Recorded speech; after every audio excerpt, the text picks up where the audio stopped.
Welcome to my first video since we moved back into our house. It has been very eventful moving back in and making up for lost time for 2.5 years being gone.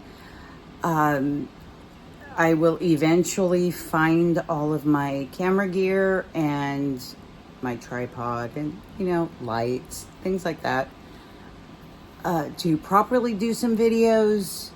Not sure how many of them are actually going to be food related, since food is like my go-to for everything. But this one is for baked French toast. I've never thought about doing a video, and I had some just about dead French bread, so here it is. Lighting's bad, handheld camera or phone, the whole bit. It's really simple, and it can be scaled up and down as easily as you want it to be.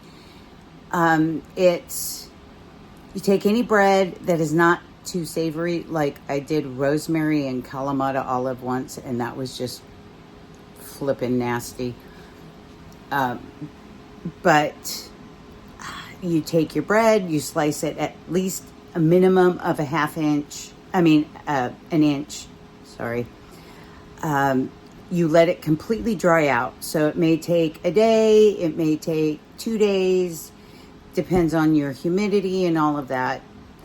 And then you mix in, it's 1 egg per slice of bread.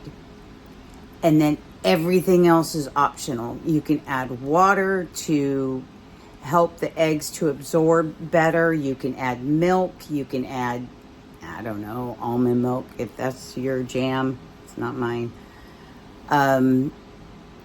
You can add vanilla or not. Sometimes I do because I remember. Cinnamon, whatever the heck you want. You can use butter. You can use Pam. So it could technically be macro friendly, but I'm not going to do macros for you.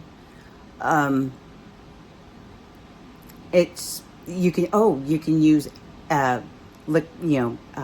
carton of egg whites if that's what you like. But it's simple.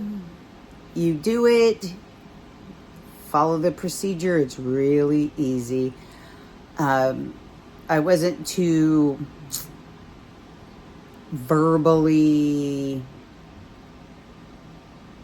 specific in the little clips that I did while I was making it. You preheat your oven to 350 degrees, and I let mine bake for, I think it was 40 to 45 minutes. I like mine very firm. It's like bread. You have to use a knife to cut it. I do not like soft, mushy, squishy French bread. I never have. I never will. The first time I ever had anything like that, it was my friend's mom. And she was so excited to be making me French toast because she never really got to make me breakfast. And I didn't have the heart to tell her that, it tasted like raw egg. And I couldn't take it. This recipe was originally adapted from the way my mother-in-law was making French toast. But she didn't really explain how she did it, in detail. I found out once we moved in how she did it and how she liked it. And she liked it squishy. And I tried to like it.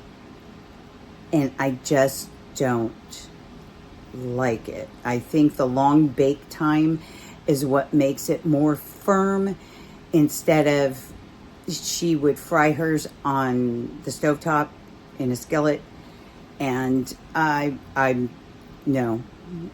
just can't do that anymore. So here you go. Yay, we're back in our house. I'm doing a lot of different projects. I haven't decided what I will be filming and what I won't be filming, because some of it is plausible deniability, you know, like stuff that I broke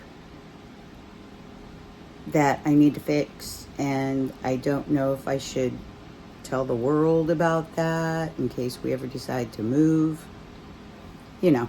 So anyway, have a good day. Since this is my first time making French toast in our house, now that we moved back in, I thought I'd share with you how I like to do it.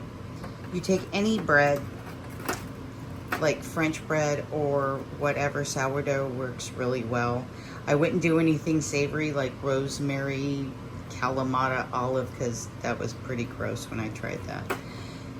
Cut it about an inch thick and you let it completely dry.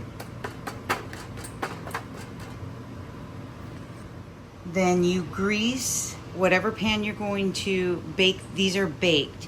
So whatever pan you're going to bake them in, you grease it. I've used Pam in the past. It didn't work that good because you have to flip them. And so this time I used butter since this is a brand new pan.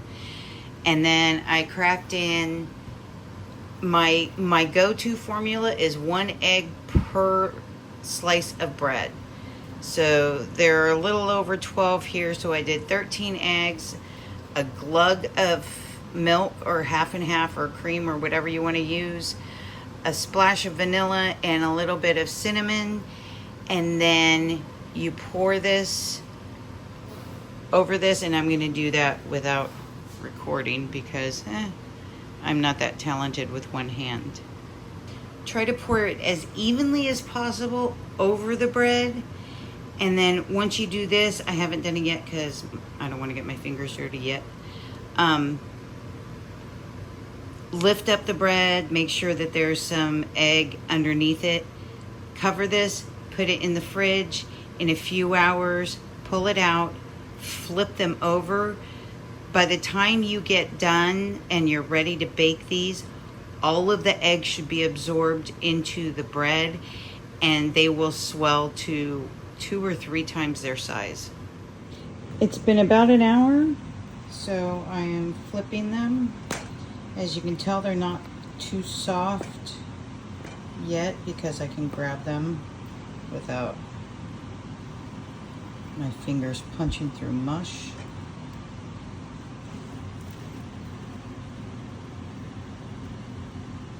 And I typically do just one flip, and then these will be ready to bake for dinner tonight. I'm gonna put these back in the fridge and let them finish soaking everything up. Okay, now the temperature's set to 350 in the oven.